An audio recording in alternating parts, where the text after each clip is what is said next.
بسم اللہ الرحمن الرحیم۔ اللہ کے نام سے شروع جو نہایت مہربان رحم والا۔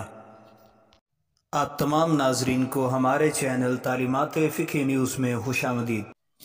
ویڈیو دیکھنے سے پہلے آپ سے درخواست ہے کہ آپ ہمارے چینل کو لائک کر کے سبسکرائب کریں اور ساتھ دیے گئے بیل آئیکن کو کلک کریں تاکہ آپ کو اسلامی معلومات سے آگاہی حاصل ہو سکے۔ تعلیمات فقہ نیوز ایک ایسا چینل ہے جس میں زندگی سے وابستہ ہر قسم کے مسائل قرآن و حدیث کی روشنی میں آپ تک پہنچائے جائیں گے۔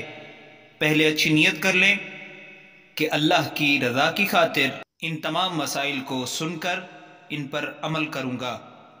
آئیے چلتے ہیں اپنی ویڈیو کی جانب۔ تنبیہ الغافلین میں فقیہ ابو اللیث سمرقندی حنفی رحمہ اللہ تعالی نے یہ حدیث نقل کی سیدنا عبداللہ بن عباس رضی اللہ تعالی عنہما کے حوالے سے کہ سیدنا عبداللہ بن عباس رضی اللہ تعالی عنہ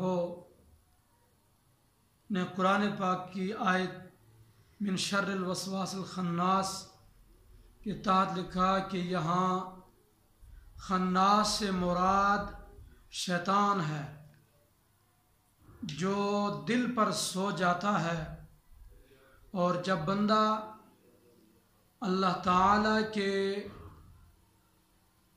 ذکر میں مشغول ہو جاتا ہے تو یہ شیطان اس سے بھاگ جاتا ہے، اور جب بندہ غافل ہوتا ہے ذکر الہی سے تو شیطان وسوسے ڈالتا ہے۔ سرکار دو عالم نور مجسم صلی اللہ تعالی علیہ وآلہ وسلم نے ارشاد فرمایا لِكُلِّ شَيْءٍ ثِقَالٌ کہ ہر چیز کا زنگ اتارنے والی کوئی نہ کوئی چیز ہوتی ہے۔ وَثِقَالُ الْقَلْبِ ذِكْرُ اللَّهِ تعالی دل کا زنگ اتارنے والی چیز وہ اللہ کا ذکر ہے۔